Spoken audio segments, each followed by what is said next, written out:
It is so wonderful to be back with you all and invigorating to be in this sanctuary with the glorious, though bare bones, crew that we have here today. So I run all on my lonesome without the talent that is here. A pluralistic service twice a month on Wheeler. And this month, our theme is hope. And it was because I felt like it was a natural progression from our theme of anticipation in December. It's also very traditional for this time of year, so maybe I was feeling a little basic. But reaching for that thing that was hoped for is not always the conclusion of a time of waiting. One thing that I love about humans is our ability to continue to hope even after disappointment, heartbreak, and grief.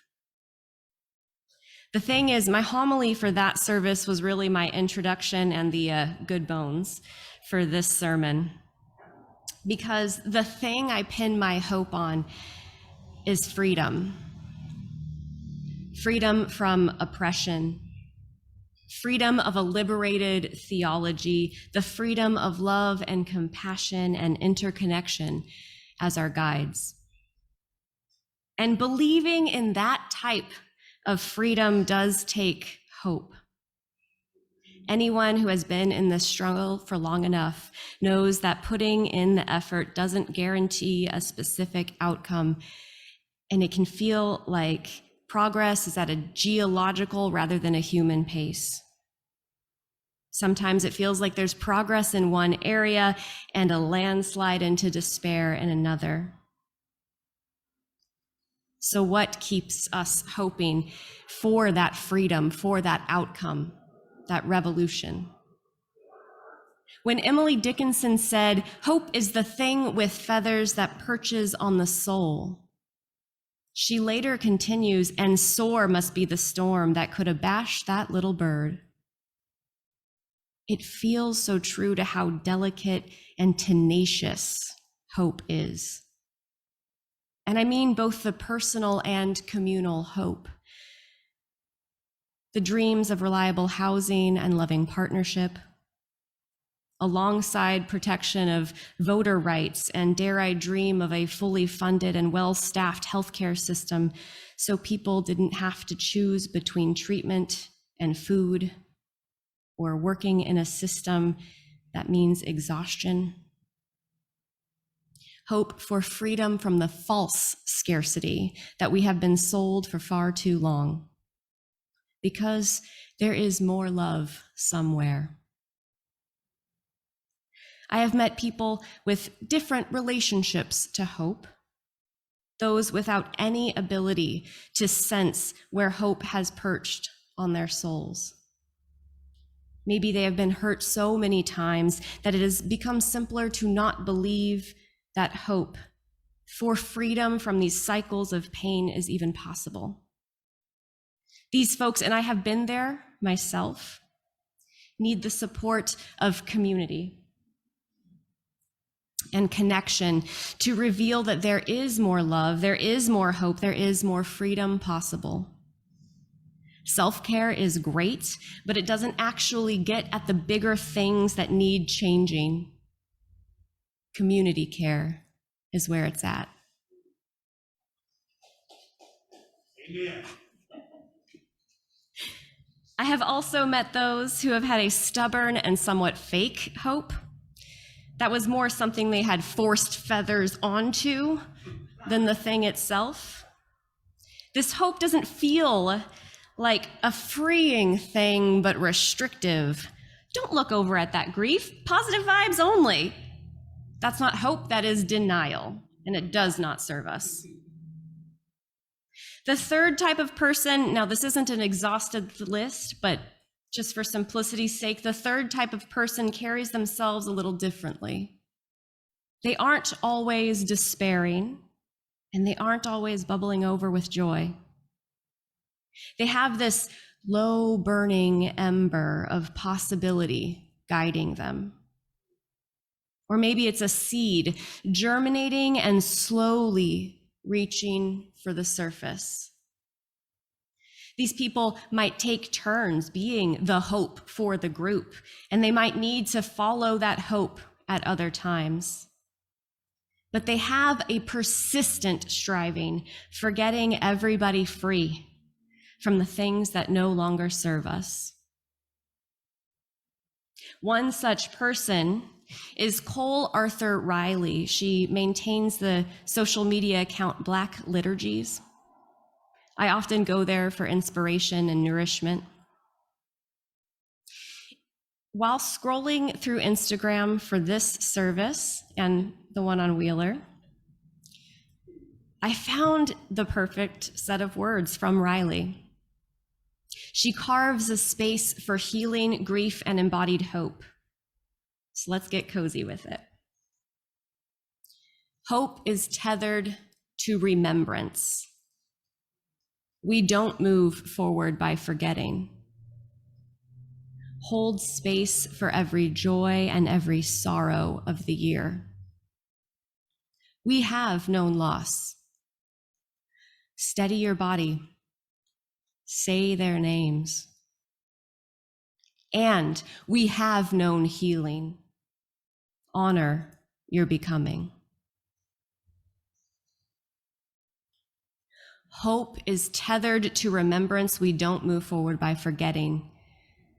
Hope is not about ignoring what is or was. We have to connect to our roots in order to grow out and up. We remember who brought us here, who taught us how to be, and who helped us dream of what we wanted. Hold space for every joy and every sorrow of the year. That book of life. We have known loss. Steady your body and say their names. Grief is real. Difficulty and disappointment is worth ushering through your body and soul. And we have known healing. Honor your becoming. It is essential we name what has transformed for the kinder, more loving, more just in ourselves and in the world around us. We get to celebrate while things are still difficult and even in the midst of grief. Almost exactly a year ago, rioters stormed the Capitol building and tried to overturn the results of a free and fair election. 2 years ago, rumblings of a virus in China that killed Dr. Li, who was trying to warn the world about this new disease, started to trickle into the media in the United States. It has been a rough couple of years, and we haven't had the ability to fully process it all yet. And I don't know when we'll get all of that time. So we need to take moments, to take little bits of acknowledgement so it's less overwhelming when the storm passes over.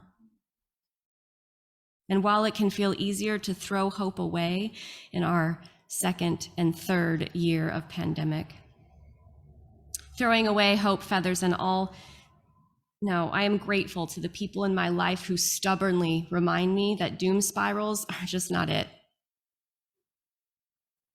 As overwhelming as climate change, racial justice, and all the other intersections of justice can seem, allowing the doom to consume us gets us nowhere.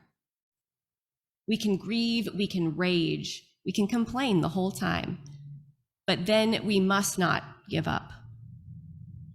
Because there are so many of us with a new idea, a new way of being. And if you don't believe me, there's a whole justice-oriented, hope-filled side of TikTok that will back me up.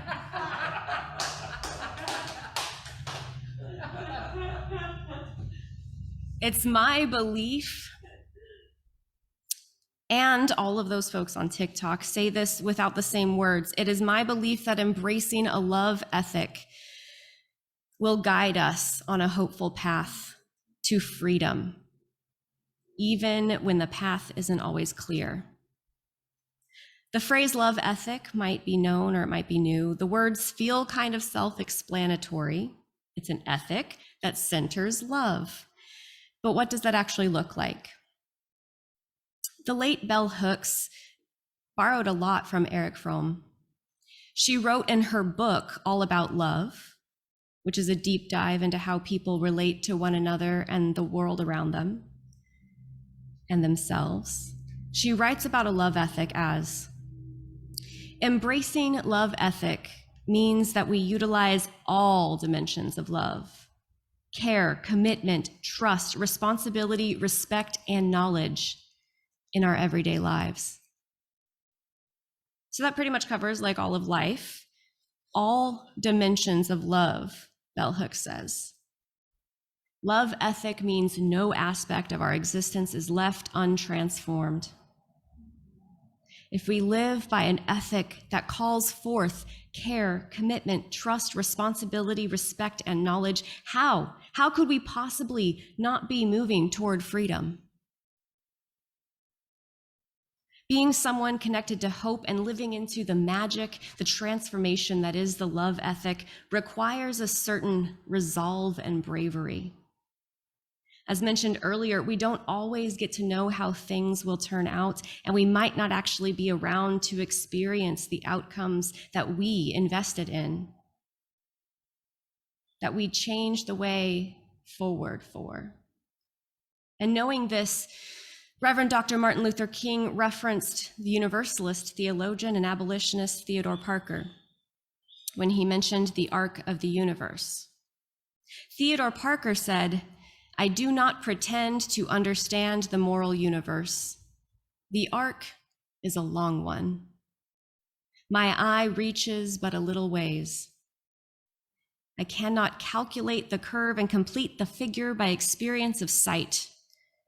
I can divine it by conscience. And from what I see, I'm sure it bends towards justice." You can't use calculations of the math that we know and can figure, or those who are talented in it can figure. We can't see it, we can't always touch it, but we can divine it by conscience. We don't always know exactly where it will land us, where this world is going, but we can feel it with the parts of ourselves connected to something greater than ourselves.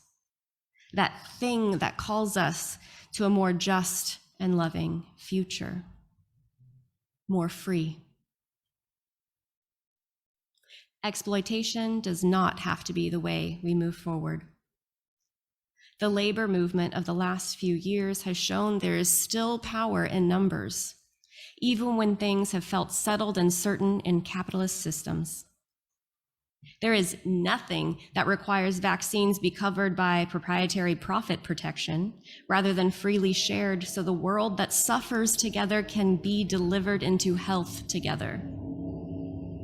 We can acknowledge the painful, grief-filled past and move into a healing future that frees us from all the systems that hurt even those who seem to benefit.